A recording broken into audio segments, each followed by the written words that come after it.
Hello বন্ধুরা, তো এটা আমার সকালের ভিডিও। মেয়েকে স্কুলে ছেড়ে আমি আর আমার বর বেরিয়ে পড়েছি।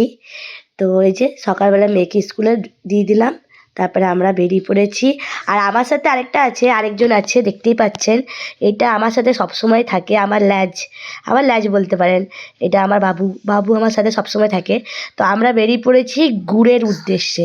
যেহেতু শীতকাল, তো শীতকালে রাতে খেজুর গুড়টা খুব দরকার পড়ে। তো আমাদের ঘরের সামনেই বেশ কিছুগুলো খেজুর গুড়ের মানে ঘাটির মতো বলতে পারেন। ওরা বাইরে থেকে এসে বসে, বানায়, ওইখানেই থাকে। দুর্গাপুজোর পর থেকেই ওদের শুরু হয়ে যায়। এই যে একটা দোকান, তো আমার বরের সব জায়গায় পছন্দ হয় না, তো অনেকগুলো দোকান পার করে ও যাচ্ছে যে দোকানটা থেকে ও নেয় বলে। তো এখানে আমাদের এখানে অনেকগুলো দোকান আছে। ওরা সারা বছর মানে দুর্গাপুজোর পর থেকেই ওরা শুরু করে দেয়। তো এখন গুড় তৈরি হতে শুরু হয়ে গেছে। তো রাত্রিবেলায় রুটি, পরোটা, লুচি যাই বলুন, তার সাথে একটু গুড়টা দরকার পড়ে। আজকে বরের ডিউটি নেই বলে সকাল সকাল বেরিয়ে পড়েছি। তো দেখুন, সকালবেলার ওয়েদারটা একটা আলাদাই থাকে। আর সকাল সকাল ওয়াকিংয়ে বলুন বা ড্রাইভিংয়ে বলুন, বেড়ালে একটা ভালোই লাগে, পরিবেশটা খুব সুন্দর লাগে। চারিপাশটা একদম খুব সুন্দর, আর খুব শান্ত পরিবেশ। তো এই যে ওরা গুড় বানাচ্ছে।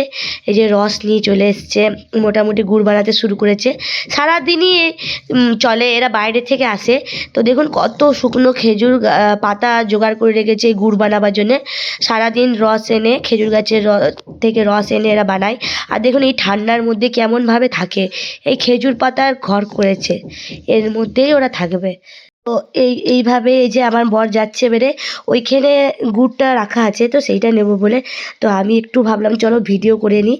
যারা দেখেনি তাদেরকে তো দেখানো হবে, যারা জানে তারা জানে। তো এই যে ওরা সকাল থেকে নিজের নিজের কাজে লেগে গেছে। আর ওদের ফ্যামিলিও থাকে। ওই যে দূরে দেখুন, ওর ফ্যামিলির লোকরা কাপড় জামা মেলামেলি করছে। এইখানেই থাকে, এইখানেই খায়। পুরো শীতকালটা ওদের এমনিভাবেই থাকে।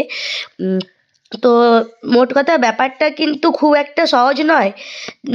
এই যে সারাদিন এইভাবে ঠান্ডাতে এই খেজুর গাছের পাতা দিয়ে ঘর বানিয়ে সেখানে থাকা, তো ব্যাপারটা সহজ খুব একটা নয়। কিন্তু যে যার জীবিকা যেমনভাবে চালায়, কিছু করার নেই। তো আমার বর মোটামুটি টেস্ট করতে শুরু করেছে গুড় পাটালিটা। তো ওর আবার মতো না হলে ও নেয় না। তো ওর খুব একটা এখানে পছন্দ হয়নি। খেয়ে পরে ওর খুব একটা ভালো লাগলো না বলে ও পাটালিটা নিল না, শুধু আমি ঝোল গুড়টাই নিয়েছি। তো আপনারা কে কে গুড় খেতে ভালোবাসেন বলুন তো? এই যে আমি 2 কেজির মতো নিয়ে নিয়েছি। কেন আমার মাকেও দিই, দিদিকে দিয়ে আমি নিই। আবার জামাইবু কখনো গিয়ে নিয়ে আসে, তখন আমাকে দেয়। এমনিভাবেই আমাদের চলে। তো এই যে প্রায় প্রায় নেওয়া হয়ে গেছে। এরপরে সবাই তো টেস্ট করলো, শুধু আমার বাবু এখনও গুড়টা টেস্ট করেনি। তো বাবুর খুব ইচ্ছা একটু গুড়টা টেস্ট করবে, পাটালিটা। তো চলো বাবুকে একটু টেস্ট করাই। এই যে বাবু এবারে গুড় পাটালি টেস্ট করছে।